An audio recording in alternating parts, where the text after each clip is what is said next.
Bonjour et bienvenue à la découverte d'un nouveau golfe de France. Notre balade sur la Côte d'Azur nous conduit cette fois dans les collines de Sainte-Maxime. On ira explorer dans quelques instants ce parcours de 18 trous qui s'étend sur 65 hectares avec la personne qui connaît sans doute le mieux le golfe, son directeur. On ira ensuite taper quelques balles avec l'une des personnalités de la région qu'on n'attend pas forcément avec un club de golf à la main. Je ne vous en dis pas plus. Pour reprendre des forces, c'est Raphaël qui va nous proposer une bonne table du coin, celle d'un jeune chef étoilé. Une dose de zen avec votre rubrique yoga. On parlera également du marché du golf en France dans la rubrique éco avec Blue Green, le premier réseau européen de golf. Et on finira par nos jeunes prodiges de Sainte-Maxime. On verra s'ils sont capables de relever notre défi So Green TV. Tout ça sous le soleil et avec les cigales. C'est parti!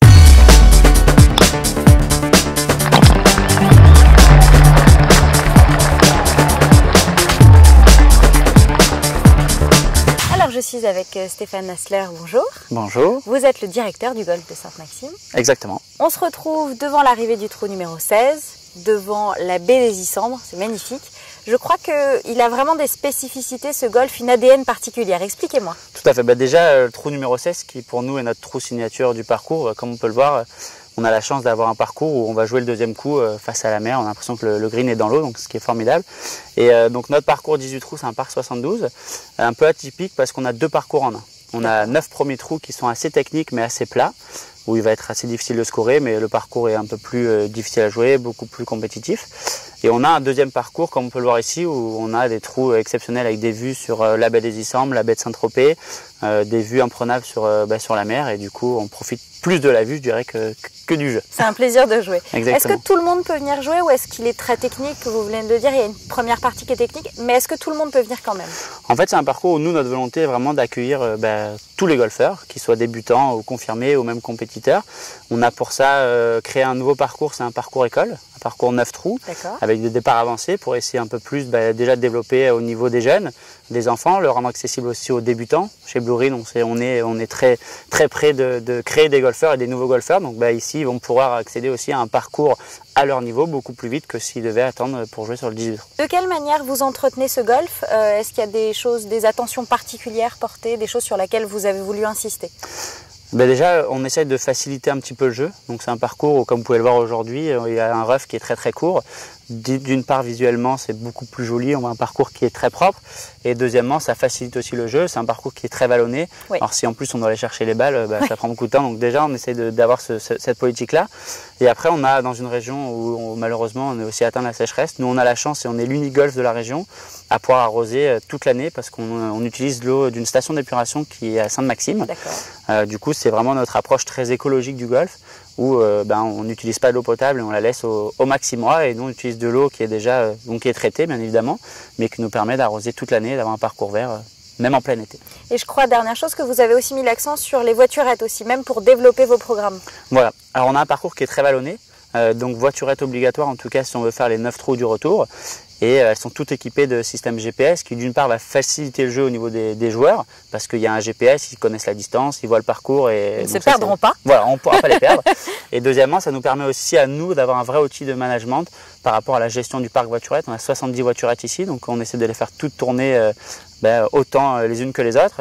Et avec cet outil, on gère le parc voiturette, on gère aussi les endroits où ils peuvent rouler pour aussi nous garder un parcours dans le meilleur état possible et puis garantir la sécurité des joueurs parce que c'est un parcours vallonné avec des endroits un peu plus dangereux que d'autres et les voiturettes vont toutes seules avoir une vitesse qui sera limitée. Tout est prévu. Merci beaucoup monsieur Hassler. Merci à vous et au plaisir de vous revoir ici.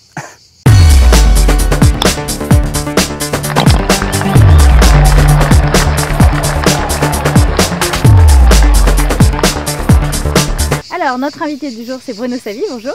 Bonjour. Vous êtes un très grand pilote automobile. On ne peut pas vraiment résumer votre carrière, mais on peut citer quelques exploits.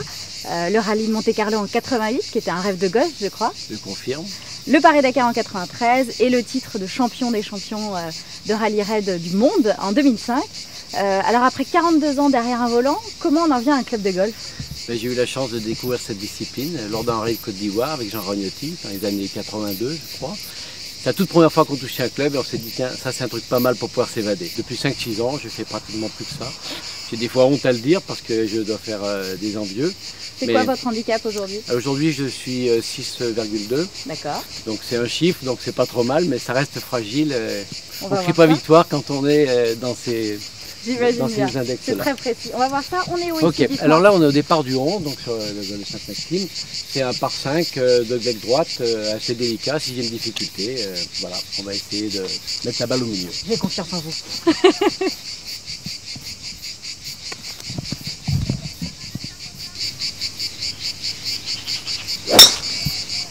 Wow. Belle puissance. Alors, Eh bien, ouais, j'ai assuré le coup. Bon, un professionnel aurait cherché à passer par-dessus les arbres. entre les arbres. Mais donc moi, à mon niveau, je cherche à me mettre sur le fairway. C'est la sécurité, je pense que la balle ne doit pas être trop mal. C'est parfait. On va aller On la va voir. ça. Alors moi j'avoue que ça me fait un peu étrange de me retrouver dans une voiturette de golf avec un pilote de rallye. Je ne sais pas si je dois avoir extrêmement confiance ou très peur. Bah, moi, non, rassurez-vous. Non, moi, ça me rappelle un peu le bureau, c'est vrai. Mais je vais vous rassurer, mais vous avez la chance d'être avec moi. Pourquoi? Mon ami Jean Ragnotti, Oui.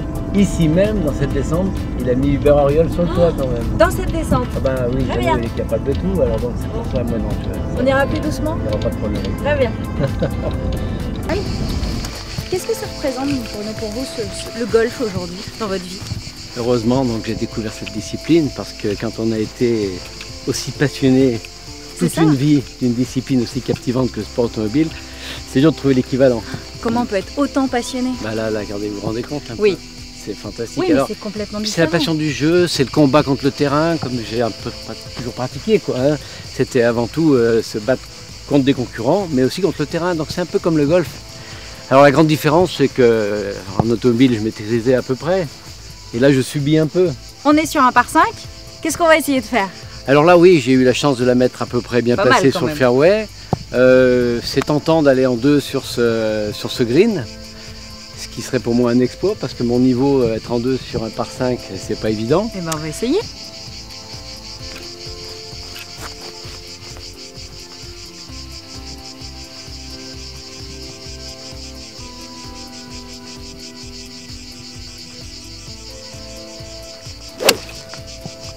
Non, un petit coup à gauche, Un peu à gauche. un peu trop à gauche. Ouais. Heureusement, le rough n'est pas trop épais, Ouais. la balle n'est pas trop mal placée. Bon, il y a quand même un obstacle à passer là. Bah plusieurs Il y a même. même le bunker, ouais, c'est assez complexe. Donc là, je fais le choix d'un sandwich, enfin, Ouais. relativement ouvert, 58 degrés, pour essayer de porter la balle en direction du drapeau. On verra bien. On va essayer de rattraper le coup. Bonne C'est ce qu'on chance. souhaite toujours faire au golf, rattraper les coups, mais c'est pas toujours comme ça que ça marche. après le coup en fait.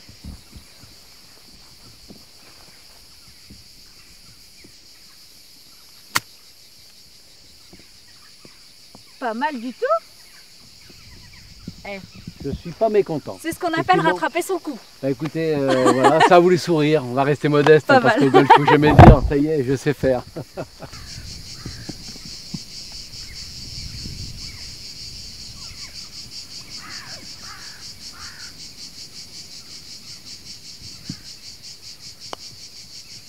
Bravo. Et ben voilà, Et voilà Verdi. Bien joué. j'espérais le birdie. Bien joué.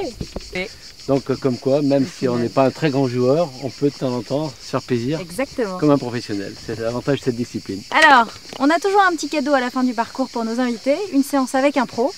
On y va? Ah ben ça je le souhaite parce que Allez. j'ai quelques petites lacunes quand même. Ah, allons voir ça. Alors Bruno, comme promis, après notre parcours, on est avec Benjamin, le pro du golf de Sainte-Maxime. On est devant un bunker. Qu'est-ce que vous avez envie de bosser? Eh bien c'est un truc, malheureusement j'ai passé beaucoup de temps dans le sable, mais c'est mon point faible quand même la sortie de bunker. Alors j'espère que Benjamin va me donner la solution pour que je sois moins angoissé dans ces situations-là. Eh ben Benjamin, on compte sur vous. Allez, à l'attaque, c'est Allez-y. parti, on y va. Je sais pas si tu as déjà entendu parler de la boîte magique. Eh bien non, j'attends avec écoute. impatience. C'est parti. Ce que je te conseille, c'est que dorénavant, tu vas nous faire une petite boîte rectangulaire dans laquelle tu vas déposer ta balle, juste ici. Et ton objectif maintenant, c'est avec ta tête de club, de venir balayer cette boîte et de l'envoyer le plus loin possible. Ok. D'accord ?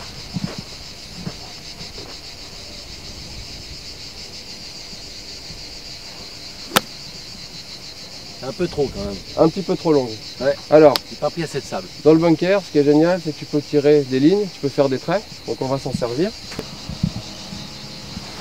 tu vas bien te concentrer sur le point d'entrée de ton club avant la ligne et qu'elle ressorte ici. J'aimerais bien que tu écartes un petit peu plus tes pieds, que tu sois bien dans le sol afin que ton club puisse passer sous la balle. Allez, c'est parti.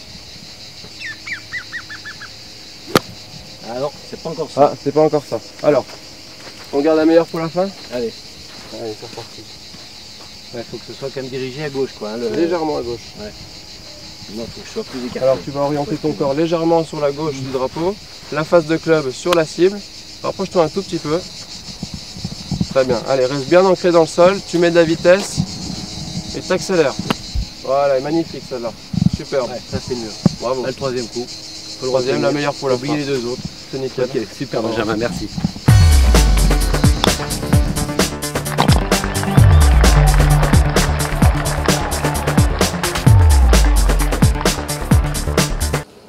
Nous sommes sur la terrasse du clubhouse du golf de Sainte-Maxime où vous pouvez évidemment vous restaurer. Mais vous le savez, nous on aime bien aller vous dénicher de bonnes adresses grâce à Raphaël.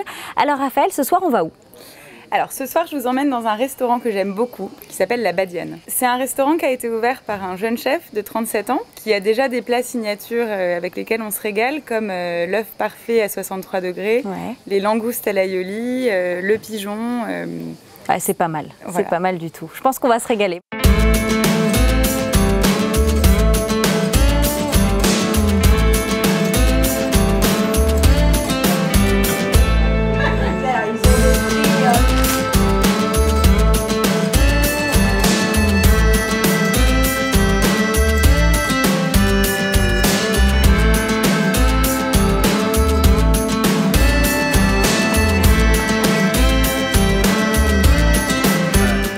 Ce soir, cuisinier, pâtissier, plongeur.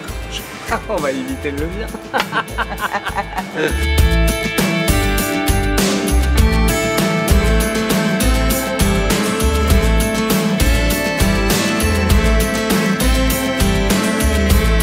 Le matin de Noël de tout chef, quand tu apprends que tu as une étoile, c'est là, c'est quand Ça se passe. Youpi.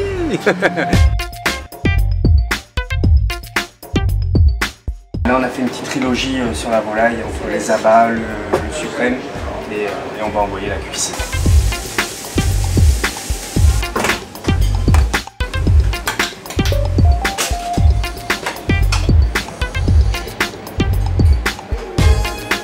J'étais à la pêche aux oursins comme tous les dimanches de l'hiver avec ma fille, ma femme.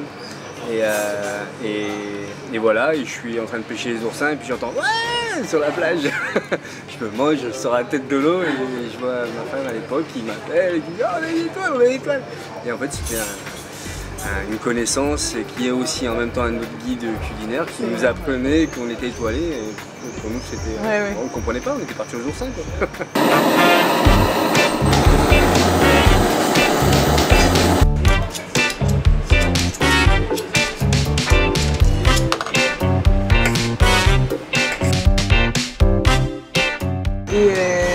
Et le pain, le beurre, l'olive. L'huile d'olive, la pierre plantée Sainte-Maxime. Je suis très locavore. D'accord. C'est les poissons, c'est les pêcheurs le matin. À Sainte-Maxime, il y a un des plus grands domaines oléicoles du Var, la pierre plantée. L'huile d'olive, je ne dis pas que c'est la meilleure du monde ou la moins bonne, je dis simplement elle est locavore. Voilà, donc il est important pour moi de mettre en avant mon terroir, donc c'est celle de Thierry Olivier.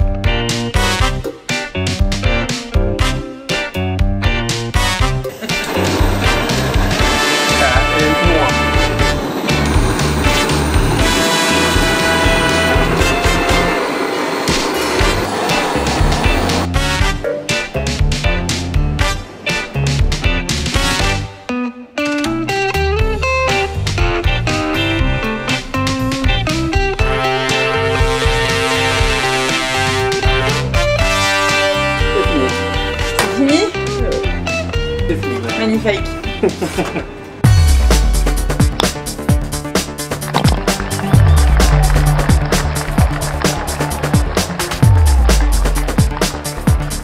Alors je suis avec Gaëtan Maetz, bonjour. Bonjour Alice. Vous êtes le directeur des opérations et du développement de la chaîne Blue Green. Alors Blue Green, c'est le premier réseau européen de golf. Quelle est l'esprit de Blue Green, peut-être en quelques chiffres d'abord. Alors, tout à fait. Alors Blue Green, effectivement, c'est la première chaîne de golf en Europe aujourd'hui. Nous gérons plus de 50 golfs sur le territoire français et avons également un réseau de 30 golf partenaires sur toute l'Europe, on va dire la Hollande, la Belgique et l'Espagne. Aujourd'hui, Blue Green, on a 23 000 abonnés au sein de la chaîne et plus de 100 000 joueurs Greenfee qui viennent jouer tout au long de l'année sur nos différents parcours. Quelle est la philosophie de votre groupe ? Aujourd'hui, on essaye d'ouvrir nos golfs au plus grand nombre, que ce soit aux joueurs confirmés, aux joueurs débutants. D'ailleurs, nous initions plus de 15 000 joueurs tous les ans, des néophytes, chaque année, tout à fait. Donc l'idée, c'est qu'ils commencent le golf et qu'ils découvrent ce magnifique sport. Alors quel est le parcours type, si je puis dire, chez Blue Green ? Alors on a la chance du coup d'avoir pour nos abonnés, pour tous les joueurs, une diversité on a à la fois des golfs touristiques, des golfs urbains et on va dire des golfs nature. Donc sur l'aspect touristique, on est présent sur tout le littoral français, à la fois sur la Méditerranée et également sur la partie ouest et sud-ouest et dans le nord également de la France. Alors la Méditerranée, c'est justement où nous sommes aujourd'hui. Oui. On est au cœur du golfe de Sainte-Maxime. Que représente ce golfe dans le développement de l'image de Blue Green? Qu'est-ce que vous avez investi dans un tel golfe? Alors effectivement, aujourd'hui, on est sur le golfe de Sainte-Maxime, un des plus beaux golfs de la chaîne. Il fait partie de la catégorie Évasion Plus au niveau des golfs de la chaîne, donc est vraiment destiné aux touristes, avec une forte fréquentation évidemment touristique, notamment l'été. Et c'est vrai que ça fait partie des golfs où nous investissons beaucoup et où nous attachons à ce que le golf soit en permanence d'une qualité irréprochable. On parlait tout à l'heure des 15 000 néophytes que vous initiez chaque année, mais j'imagine que vous avez aussi une ambition sportive peut-être. Blue Green, c'est vraiment ouvert à toutes les catégories de joueurs de golf. Donc on va faire effectivement les débutants, on en forme 6 000 par an. Et également, on a la chance cette année, l'équipe première de Bordeaux, au Lac, a gagné ce qu'on appelle dans le jargon la Gounouillou, donc qui est le championnat de France de golf amateur. Pour l'avenir, quelles sont un peu les clés de réussite selon vous?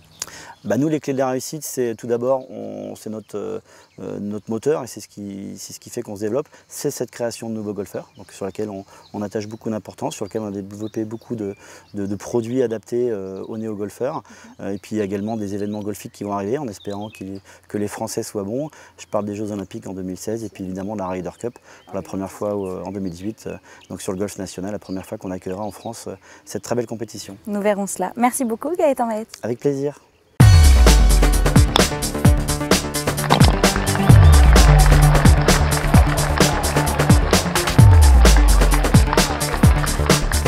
Alors les enfants, est-ce que vous êtes prêts à faire le petit concours?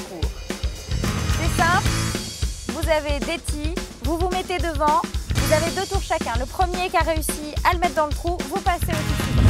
Bonjour, je m'appelle Charles, j'ai 6 ans. Je m'appelle Vassili, j'ai 5 ans. Je m'appelle Lasse, j'ai 11 ans. Je m'appelle Brice et j'ai 13 ans. Bonjour, je m'appelle Aurélie et j'ai 13 ans. Je m'appelle Lilo et j'ai 12 ans. Bonjour, je m'appelle Tom et j'ai 14 ans. Toi, tu passes en premier, toi. Ah, il faut recommencer.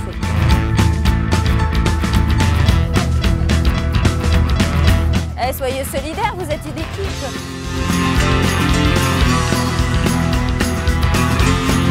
Oh, décidément, c'est fou.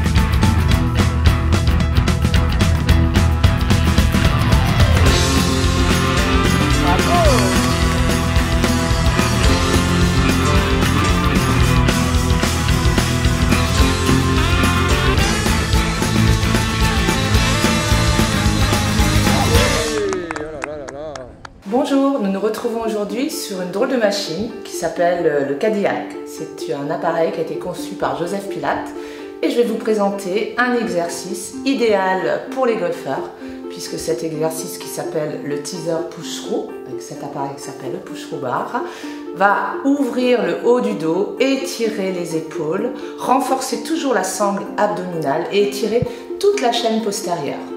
Donc l'exercice commence, vous allongez sur le Cadillac, toujours le dos collé au Cadillac, vous essayez constamment d'allonger les jambes loin devant. Vous prenez à pleine main la push to bar et vous allez commencer à ouvrir les coudes pour allonger. Vous inspirez et là vous expirez, vous poussez la barre. Vous sentez l'étirement au niveau des omoplates et vous gardez toujours le dos bien collé au Cadillac. Vous inspirez, vous ouvrez les coudes, vous glissez les côtes vers le bas et vous expirez. Vous inspirez et vous expirez encore une fois. Toujours le dos collé.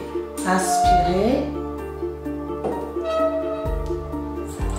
Levez le haut du dos, dos plat, allongez, vous voulez vous allonger et vous expirez, vous déroulez, vous gardez les bras tendus, très important, gardez les bras tendus, déroulez, déroulez, déroulez et quand votre tête se pose sur le Cadillac, vous pliez les coudes et vous les ouvrez pour allonger et étirer votre dos.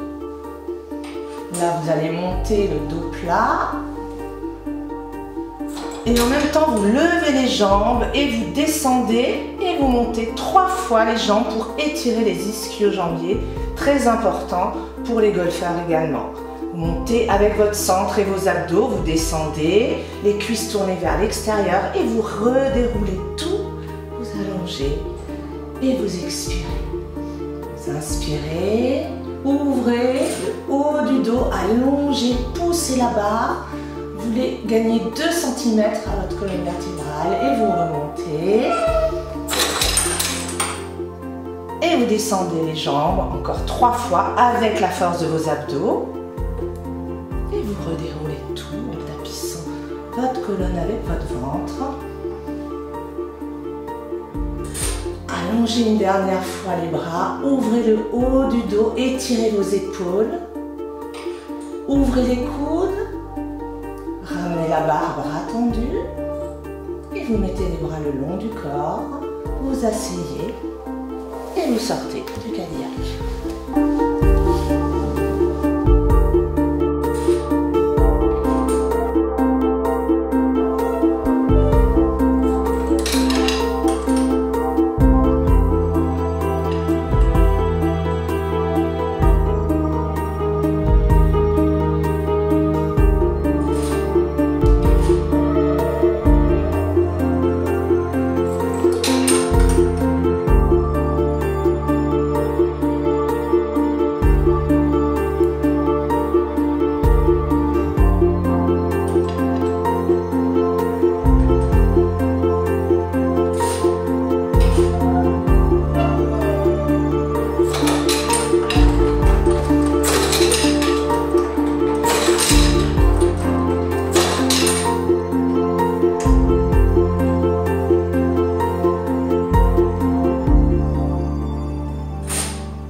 Voilà, nous quittons la Provence. On se retrouve bientôt sur un nouveau parcours. Bye bye!